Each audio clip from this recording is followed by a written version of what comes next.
Hello dear student, myself Hetal Goswami from Ma Ashapura Vidya Sankul.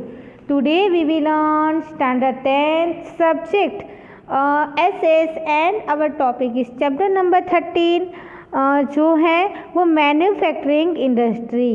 तो इसमें हमने अलग अलग जो इंडस्ट्रियां हैं उसके बारे में देखा था कि किस तरह से जो भारत के अंदर जो अलग अलग इंडस्ट्रियां हैं तो उसका इम्पोर्टेंस क्या है, क्लासिफिकेशन क्या है, उसके बारे में देखा था। उसके बाद अलग अलग जो इंडस्ट्रियों के पार्ट्स हैं जिसमें हमने देखा था एग्रो बेस्ड इंडस्ट्री है, कॉटन टेक्सटाइल इंडस्ट्री है, जूट इंडस्ट्री है, सिल्क टेक्सटाइल इंडस्ट्री है, वुलन है, सिंथेटिक इंडस्ट्री है, शुगर इंडस्ट्री है, paper industry, mineral based industry, ये सारी इंडस्ट्रियों के बारे में देखा था। आयरन और स्टील इंडस्ट्री के बारे में भी देखा। फिर हमने देखा कि aluminium refining industry, copper refining industry, chemical industry. उसके बाद देखा कि केमिकल फर्टिलाइज़र इंडस्ट्री क्या है, प्लास्टिक इंडस्ट्री क्या है और सीमेंट इंडस्ट्री क्या है। उसके बाद हमने देखा था पेज नंबर 109 पे आप देखें तो ट्रांसपोर्ट इक्विपमेंट इंडस्ट्री के बारे में, रेलवे क्या है उसके बारे में देखा था और रोड व्हीकल्स के बारे में हमने देखा था। आई होप आपने ये सारे वीडियो देखे होंगे और घर पे इसे रिवाइंड भी किया होगा। आज का हमारा जो टॉपिक है वो है पेज नंबर 109 पे शिप बिल्डिंग इंडस्ट्री, यानी कि जो जहाज होता है उसके बांध काम का जो इंडस्ट्री होती है वो क्या है उसके बारे में हम देखेंगे।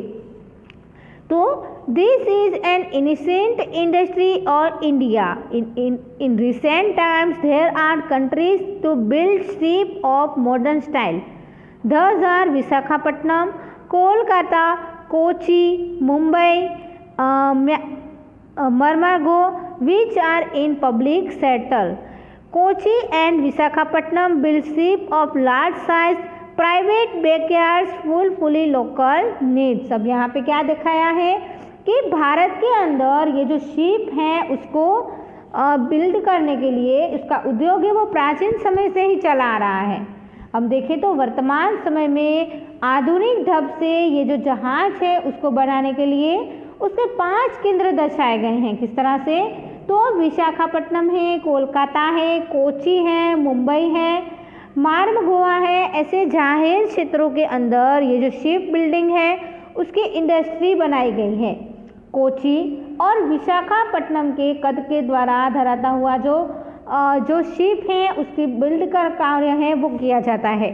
ऐसे उपरांत हम देखें तो खानगी क्षेत्र के अंदर भी ऐसे वाहन हैं, यानी कि ऐसी शिप हैं उसकी गोदियों को भी बनाया जाता है। कहाँ पे, तो private backyards fully local needs. We have also started producing helicopters, aircraft building units are stables of the Bengaluru, Koraput, Nasik, Hyderabad and Lucknow. The building of aircraft for passengers traveling has still not started in India. अब यहाँ पे आज हम ये जो ship industry है उसके बाद हमने जो हेलीकॉप्टर है उसका उत्पादन भी आज हमारे भारत के अंदर होने लगा है।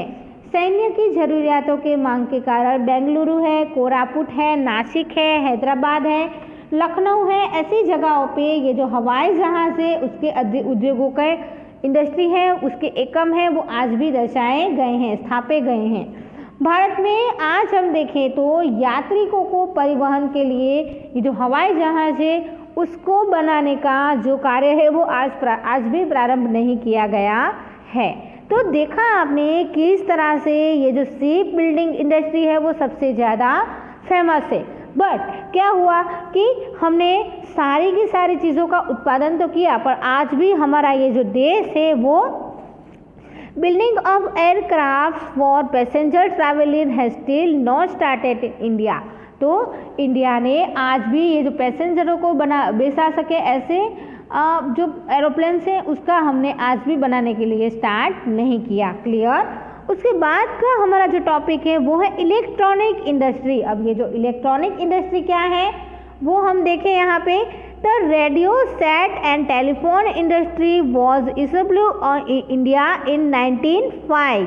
This can be said to be the beginning of electronic industry in India. Bharat Electronic Limited यानी कि BEL was established in 1956 in Bengaluru with the motive to manufacturing requirement for Ixabadi and Weather Development Department. Today is pursued versus electronics investment of collection of the with Indian Space Researching organization यानी कि इसरो। तो यहाँ पे क्या दर्शाया गया है वो हम देखें तो जो रेडियो सेट है और टेलीफोन उद्योग है उसकी स्थापना 1905 में भारत के अंदर इलेक्ट्रॉनिक उद्योग के साथ साथ ही हुई। भारत इलेक्ट्रॉनिक लिमिटेड यानी कि BEL, B यानी भारत, E यानी इलेक्ट्रॉनिक और L यानी लिमिटेड। तो ये भारत इलेक्ट्रॉनिक लिमिटेड की स्थापना बेंगलुरु में हुई, जिसका हेतु क्या था तो उसका मेन फोकस क्या था तो सेना, आकाशवाणी, हवामान विभाग जैसे उद्योग हैं, उपकरण हैं उसको बनाने का। तो आज ऐसे इंडियन स्पेस रिसर्च ऑर्गेनाइजेशन यानी कि इसरो के द्वारा, इसके सहयोग के द्वारा इलेक्ट्रॉनिक उपकरण है उसका यूज़ होने लगा है। तो देखा आपने किस तरह से हमने यहाँ पे ये जो सारी चीज़ें हैं उसका यूज़ करना शुरू किया। नेक्स्ट पेज पे आप आए, फिर यहाँ पे क्या कहा है तो this industry has brood of the lot of changes in the normal life of the people, there lifestyle and the national economy. Bengaluru has become capital of the industry. It is also called silicon valley of India. Software park, science park and technological park are established for the development of this industry. The future of the industry in India is very optimistic. अब यहाँ पे किस तरह से ये जो electronic industry है उसको बढ़ा के आज इंडिया है वो अपनी अलग ही छाप दर्शाता है इसरो के साथ मिलके। तो देखें यहाँ पे इस उद्योग का सामान्य लोगों के जीवन में, देश के अर्थतंत्र और लोगों की जीवन शैली में बहुत सारा चेंजेस लाए, जिसके कारण कंप्यूटर हार्डवेयर, सॉफ्टवेयर और ऐसे क्षेत्रों के अंदर जो इंडिया है उसकी जो प्रगति है वो सबसे ज़्यादा होने लगी। बेंगलुरु उसके उद्योग में राजधानी को बताने के लिए भारत के अंदर सिलिकॉन वैली के नाम से जाना जाता है। बेंगलुरु है वो उद्योगों की राजधानी और उसे सिलिकॉन वैली के कहा भी जाता है। इसके उपरांत हम देखें तो ऐसे उद्योगों के विकास में सॉफ्टवेयर पार्क, साइंस पार्क और प्रौद्योगिकी पार्क बनाने भी गए। भारत के अंदर ऐसे उद्योगों का भावी है वो आज भी हमें आशास्पद तरीके से दिखता है। इसके बाद का हमारा जो टॉपिक है वो है इंडस्ट्रियल पॉल्यूशन एंड एनवायरनमेंट डेरिगेशन, यानी कि किस तरह से औद्योगिक प्रदूषण और पर्यावरण का जो अतिक्रमण है उसे दिखाया जाए। तो देश के आर्थिक विकास में औद्योगिक उत्पादन का जो महत्व का योगदान रहा है, किस तरह से तो ऐसे उद्योग हैं वो देश में पॉल्यूशन का सबसे ज़्यादा प्रमाण हुआ, जिसके कारण पर्यावरण पर जो अतिक्रमण होने लगा, यानी कि जो एनवायरनमेंट हैज़ डिग्रेडेड। तो कुदरती और मानव सर्जित क्रियाओं के कारण पर्यावरण की गुणवत्ता है उसमें बहुत ही चेंजेस आए, जिसके कारण क्या हुआ तो पर्यावरण का जो ये जो डेरिगेशन है उसको हम इसके नाम से जानते हैं। डेरिगेशन क्या है तो ये जो कुदरती और मानव सर्जित कारण के कारण पर्यावरण की गुणवत्ता में जो सुधार नहीं उसके बिगड़ता जा रहा है, जिसको हम पर्यावरण का अतिक्रमण के नाम से जानते हैं, यानी कि एनवायरनमेंट डिग्रेडेशन के नाम से हम उसे जानते हैं। उद्योगों के द्वारा मुख्यत्वे हम 4 प्रकार के प्रदूषणों को देख सकते हैं। कौन कौन से हैं तो एक तो है एयर पॉल्यूशन, दूसरा है वाटर पॉल्यूशन, दूसरा है लैंड पॉल्यूशन और फोर्थ है नॉइस पॉल्यूशन। आज के स्पर्धात्मक युग में हम देखें तो ऐसे उद्योगों के प्रमाण में हवा और जल प्रदूषण दिखने को मिलता है। कार्बन मोनोऑक्साइड और सल्फर डाइऑक्साइड जैसे अति नुकसान करने वाले वायु हैं उसके कारण जो एयर पोल्यूशन है वो सबसे ज़्यादा फैल रहा है। औद्योगिक कचरों के कारण जो जल का प्रदूषण है वो सबसे ज़्यादा होने लगा है। इसी कारण से ये जो कारखाने हैं, यानी कि इसी कारण से ये जो फैक्ट्रियाँ हैं उसको नियम के कारण, औद्योगिकता के कारण उसको दूषित करके उसके पानी को है वो नदी में बहाया जाता है, जिसके कारण पानी है वो दूषित होके, दूषित तो था उसके बाद भी बहुत सारा दूषित होने लगा है। उसके बाद हम देखें तो नॉइज़ पॉल्यूशन, तो ये जो नॉइज़ पॉल्यूशन के कारण मनुष्य के जीवन के बहरास का सबसे ज़्यादा, क्यों, तो noise pollution is one of the reason for definition in human life. Okay, तो उद्योगों की पुरानी मशीनरी और परिवहन के साधनों के आवाज़ों के कारण ये जो प्रदूषण है, नॉइज़ पॉल्यूशन, वो सबसे ज़्यादा फैल रहा है। बहुत सारे ऐसे जो man experience material television due too much noise, तो ये जो ऐसे बहुत सारे आवाज़ के कारण जो मनुष्य है वो क्या करता है, तो उसका जो मानसिक ताण है वो अपने सबसे ज़्यादा होने लगता है। तो देखा आपने, उसको मेंटली टेंशन बहुत सारा हो जाता है। तो इसी तरह से ये जो इंडस्ट्रियल पॉल्यूशन एंड एनवायरनमेंट डेरिगेशन के बारे में हमने देखा। उसके बाद का हमारा जो टॉपिक है वो है रिमेडाइज ऑफ द कर्ब एनवायरनमेंट ऑफ डेरिगेशन, यानी कि ये जो प्रदूषण होते हैं उसको अटकाने के लिए क्या हमें करना चाहिए। तो यहाँ पे हम देखें, हमें पूछा जा सकता है कि रिमाइंडर्स टू कर्ब एनवायरनमेंट डेरिगेशन, तो आपको उसे किस तरह से इसके उपाय हैं वो दर्शाएंगे। तो इस टॉपिक में हमें इसके जो बचाने के जो सारे उपाय हैं वो हमें यहाँ पे मिल जाएंगे। देखिए यहाँ पे, this country should make progress but the progress should be made in such a very that the environment is not derogate. In amount of pollution can be reduced with proper planning for industry development. Pollution can be reduced also by selection of the quality requirement of the fuel. These are pollution can be curbed through of the filhard scrubber participant is water pollution can be prevented of the realizing industry efficacy after paper treatment.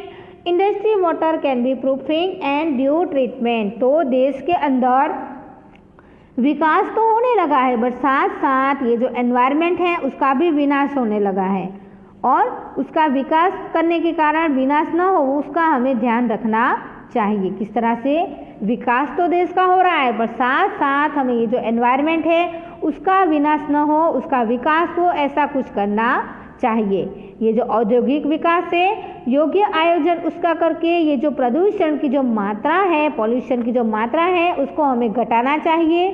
उपकरणों की जो गुणवत्ता है और जो fuel होता है उसकी पसंदगी है वो हमें अच्छी तरह से, यानी कि हवा को प्रदूषण ना करें उस तरह से हमें करनी चाहिए।